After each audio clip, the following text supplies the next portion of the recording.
Of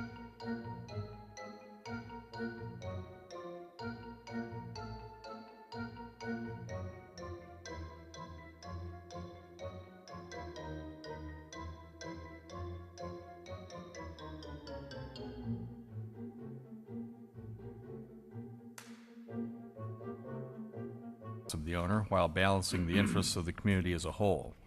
For those of you who may not be familiar with the Zoning Board of Appeals, the board hears all requests for variances in zoning and special use permits. The City of Lake Forest is committed to conducting open meetings to achieve that goal. The board has adopted meeting procedures that ensure that all parties have an opportunity to speak. Procedures are detailed on the agendas available at the back of the room. The meeting is also broadcast on cable television. Speaking on behalf of the entire board and city staff, our goal is to move each petition through the review process quickly as possible, especially tonight, while at the same time balancing the interests of the petitioners, neighboring property owners, and the larger community. I'll start with a brief introduction of the board, starting from my right. Lloyd, Culbertson, 4th Ward. Richard Christoff, 4th Ward. Stewart, Dixon, Goalie, 4th Ward. Jay Kennedy, 4th Ward. Rich Plonsker, 2nd Ward. And Bob Franksen, 1st Ward. And with us from staff tonight, Kathy Cerniak, Director of Community Development, and Megan Newman, City Planner. The special welcome to new board member Plonsker tonight. First item on the agenda is the approval of the April 2nd and the May 28th meeting minutes. We'll start with the April 2nd meeting minutes. Any comments to those minutes? No. No comments. I thought they were perfect. Yeah. Do we have a motion to approve? So moved. I'll second it. All those in favor? Aye. Aye. All those opposed? April 2nd minutes are approved. Moving on to the May 28th meeting minutes. Any comments to those minutes? None. Do I hear a motion? So Motion moved. Second. Who made the motion? Okay. Jay made the motion. Stu seconded. All those in favor? Aye. All those opposed? May 28th meeting minutes are approved. The next item on the agenda, first petition on the agenda this evening, consideration of a request for a variance to allow construction of the front porch of a new single-family residence within the front yard setback at 104 Washington Circle. The owner and developer is David Lidstrom from Victoria Development. I'd asked if there are any declaration of conflicts or ex parte contacts on this matter. None. No. Okay. Anybody intending to testify in this matter, if you stand, raise your right hand, and I'll swear you in. That would be you, I suppose. Okay. Do you solemnly declare and affirm that the testimony you're about to give is true and correct to the best of your knowledge? Yes, sir. Thank you. So we'll go ahead and move to the presentation by the petitioner. My name is David Lidstrom, and I'm in the process of, I'm planning on building a small bungalow over here on 104 Washington Circle, and I would like to move the house a little bit forward of the 40-foot setback line to make the streetscape a little more appropriate. So you can see the houses on this side of the street. This is the subject property where the cursor is. It's actually pretty far back on the property, and all of the other ones on each side of it are well in front of the 40-foot setback line, and from approximately 20 feet off the front lot line on the house directly to the north to about 28 for the houses on the south. And that is the location of where their front porches are located, and then their houses begin about 8 feet beyond that. And so what I'm asking for is to move my my new residence so that the two-story portion of the house is basically right at the 40-foot setback line, and on the southeast corner, our front porch will extend about 7 feet over the setback. That's about it. All right. That's your presentation? Yes, sir. Okay, good That deal. wraps things up. Moving on to staff's report, Ms. Newman. Thank you, Chairman Franksen. Just a couple comments on some background for this petition. Earlier this month, the Building Review Board considered the request to demolish the existing home and the design of a replacement structure. As part of the Building Review Board's review, they look at neighborhood character, the design standards in the code, and generally supported the location as presented to the zoning board this evening.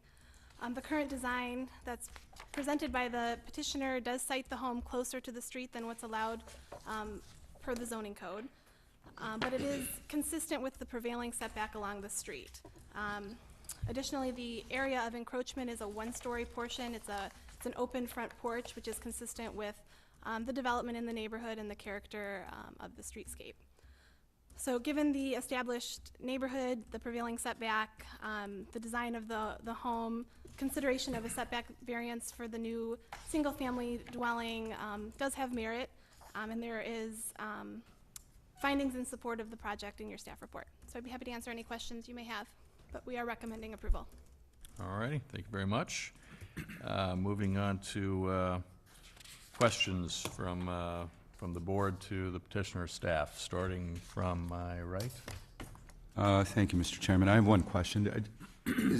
Is there a garage built into the design of the place? This is the proposed site plan, and the garage is a two-car garage set in the back corner. Of the primary structure? No, detached garage. Okay, so Detached garage in the southeast. Right, okay, I see. Southwest corner of the Right. property. Okay, thank you. Do you have any idea when this structure, the existing structure, was constructed? Going to the Historical Society, they somewhere around 1920, they didn't have any record of it.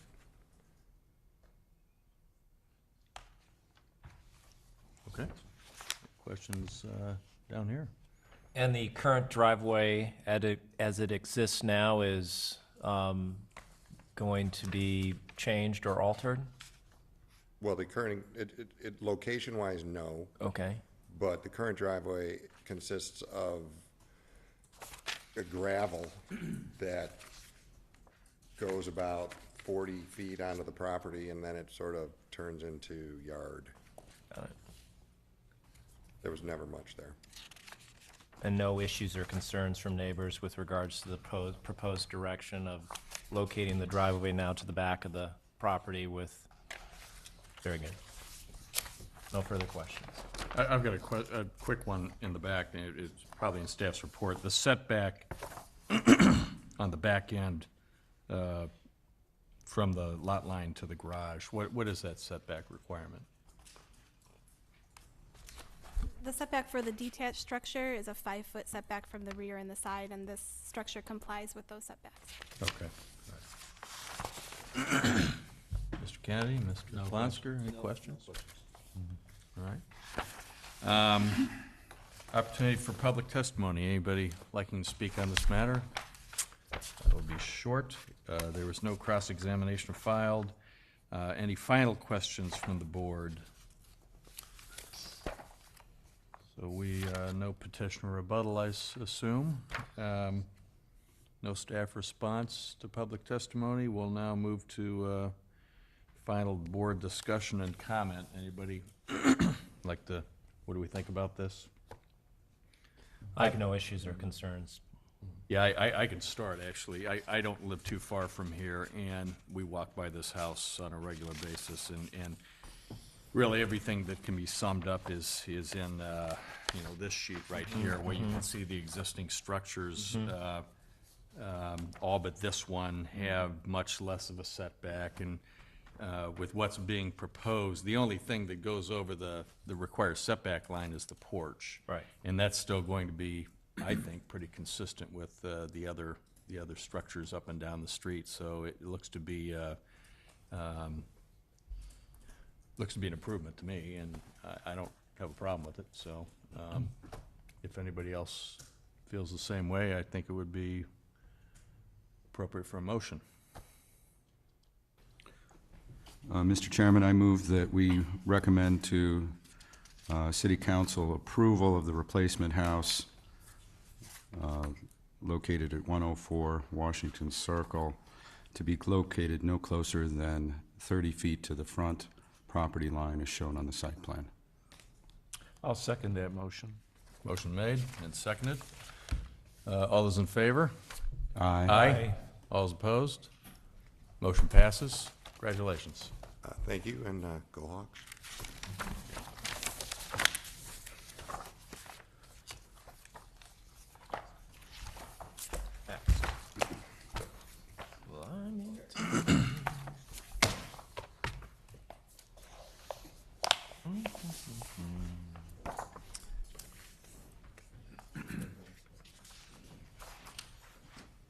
The next item on the agenda is consideration of a request for a variance from the corner side yard setback requirement to allow construction of a connection between the garage and the house at 885 Maplewood Road. Owners are Troy and Michelle Eilenfeld. Representative is Bob Ruggles, architect. First ask, are there any conflicts of interest, ex parte contacts by the board? I do know the architect, Bob Ruggles, but I have no conflicts of interest at this time. I know the architect, Bob Ruggles, as well. I'll remain impartial. And anybody desiring to testify, just stand and raise your right hand. Do you solemnly declare and affirm that the testimony you're about to give is true and correct to the best of your knowledge? I do. Thank you. We'll move on to presentation by the petitioner, Mr. Ruggles. Hello, this is originally the James R. Lavelle House, built in 1928, and we are addressing a connection between the house and detached garage. The detached garage was built in 2003. This is a summertime view, and it shows the granite cobbles that are out front. This is a wintertime view that shows that the snow and ice cannot be completely removed by hand shovel. You know, it's not appropriate to bring a plow across this, a car-driven plow. It would chip the pavers. So it is hand removed, and you can see what happens when we have bad weather. It pockets, and there's about 2 foot of grade change between the front door and the detached garage. So not only is it an uneven surface, but it's always sloping downward. Gets a little bit of sun once that removed, and it becomes very dangerous. So what we're looking for is a covered connection to walk out to the garage. This is the detached garage, one of the design elements, the garden wall that we built in 2003. And then the kind of whitish brick back there is the original house. So you can see it sort of touches the house and connects the detached garage with this sort of bending wall element. This is a site plan that shows the buildable area of the lot in the big green polygon, and the purple area is the area of the connector that we would propose to touch the house with. The little knob that sticks out of the green area is the area of variation that we seek. It's 4 foot 11 inches. Here's a zoom in of that 4 foot 11.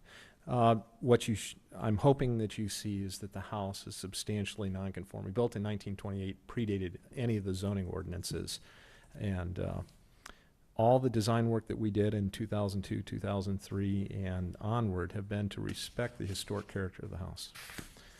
There's a model view here, a 3D, so you will see the addition, the roof of the proposed addition right there. So you can see it's just a flat roof. It has large glass windows on the side. It's built on top of the curving brick wall, and we use the same sort of timbers that exist on the back of the house right now, or that were original to the house. This is the back view, and you'll see the proposed addition right here.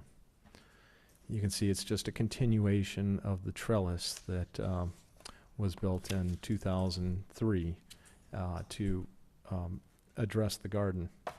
The back elevations, here's a sort of a one over the other in terms of existing and proposed. So the proposal is just a continuation of the copper roof that already exists on the detached garage. Here is existing, so this is a dissolving element. Hopefully this helps you really visualize from the street view what it would look like. The white area right there are the bricks that we will take down. We're actually going to lower the sill on the one curving wall to make it more transparent. And that sill will then align with these windows back below. So I'll just do that one more time so you can see the difference between existing and proposed. I have to lift up a few bricks over here. Sorry to, I need one of those, well anyways, the roof line here is in line with the existing flat roof structure. And we add a couple of bricks there in order to camouflage the construction of that. Here's the back side view of it. I'm showing you an existing elevation. We're going to take a section through there to show you the grade change, and then we show you the back elevation. This is the existing back elevation. This is a section that shows you the grade change between when we come out the new door off the entryway, off the foyer. So it'll go through the coat room, down 3 risers, down onto the step, and into an existing door. And this door is the existing gated wall. And then this is the back elevation with 3 sliding glass doors that will provide some ventilation if we need to cool it off in the summertime. It's unheated, uninsulated, all right? And this is the last slide, shows the back trellis. And if you can use your imagination, it will continue a straight line back and touch this house right by the downspout there. So we feel it provides a very light touch. It's very respectful of the historic architecture. It's absolutely the most minimal footprint we could achieve. And hopefully you agree it's worthy of a variation. Thank you. Thank you. Moving on to staff's report, Ms. Newman. Thank you, Chairman Franksen. This lot does have many challenges, and those challenges really make the request that is before the board unique. The larger breezeway addition that you see is, there is a larger addition associated with this request, but only a small portion of that addition is within the setback area and requires a zoning setback variance. The bigger addition will be reviewed by the Historic Preservation Commission for design consideration later this week, so that hearing is scheduled. Given the unique site, the existing garden walls associated with the detached garage, the siting of the existing house, the walls that surround this property, the historic nature of the house, the intent to create a visually unobtrusive connection between the detached garage and the house, staff does recommend approval of this request. The impact is really a glass infill within the existing brick walls. So I'd be happy to answer any questions, but I'll keep my comments brief, and we are recommending approval based on the findings in the staff report. All right, thank you. Moving on to questions from the board. We'll start down this end with Mr. Plonsker. I've reviewed it. I don't have any questions. Are there any questions? No questions or comments at this time. No questions or comments either. Likewise, I have no questions. Yeah. I was going to throw in one into Mr. Ruggles. You know, would this impede any sort of historic nature of this? This is a beautiful property, by the way, if you've driven by it. But I mean, there's such a large masonry. I don't want to call it a fence. You're never going to see this, but anyway. Okay, no questions from the board. So we will move on to public testimony on this matter. That'll be short. No cross-examination. Any final questions from the board? So Bob, just to be clear, the breezeway is going to be covered and heated from both buildings, both structures, or is it just a pass-through? Covered and unheated. Covered and unheated. It's the purpose of the sliding glass doors in the summertime to, open them up and give it ventilation. Got it. We're concerned about the snow blowing in. It's considered originally just leaving it open, but trapping and snow drifting wouldn't solve the issue. You're probably also achieving some safety issues as well in terms of protecting the residents from any concerns that may arise from walking out in the snow now, I'm sure. It's the driver, it's the motivation for the covered passageway. Sure. Any other questions? Actually, just one of staff. The breezeway footprint is the same footprint that was previously granted a variance by a prior zoning Board of Appeals, is that correct? The previous zoning variance was granted for the detached garage. Associated with that detached garage was the garden wall that connects the house visually to the detached structure. The footprint of the current proposal was not proposed at that time. This is simply infilling along that curved wall that exists today. Very good. Extends back beyond it. Thank you. No petitioner rebuttal, I assume, and no staff response to public testimony. Just one comment, Chairman Franksen, that you did receive a letter that was placed at your tables for public testimony. It appears to be supportive of the request. We have it, and it was in support, so. Okay, final board discussion and comment. What do we think about this, starting from any side? Well, I think it's an excellent presentation. It's a well-conceived project. As staff indicated, it's subtle, visually unobtrusive. I think it's a fine addition to the property, and I will support the motion. I think I agree with the petitioner. It increases the safety level, so I think that's very important. I can understand how that could be a problem without it. I also think the design that Mr. Ruggles has proposed honors the architectural integrity of Mr. Anderson's work, and I compliment the architect for his fine job in representing that original architectural representation. Yeah, the garage is already sticking out there pretty far, and this little bit that's connecting is, you know, does nothing negative to the property or the visual. So I don't see any issues with it at all.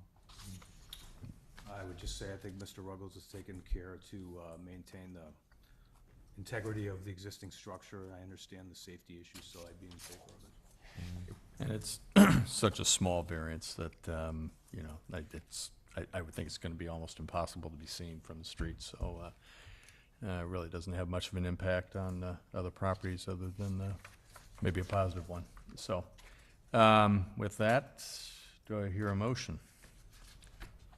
I'll make a motion, based upon the testimony and the findings, the staff recommend that the zoning board here approve the requested variance to allow the new infill addition for the breezeway to be located at 885 Maplewood Road, no closer than 45 feet from the north property line, as shown on the site plan that we were provided. Do I hear a second? Second. Stu got the second. All those in favor? Aye. All those opposed? Motion passes. Congratulations. Moving on to the opportunity for the public to address the Zoning Board of Appeals on matters not on the agenda. We'd like to keep that inside of 1 hour, please. Okay, I guess there won't be any. Any additional information from staff?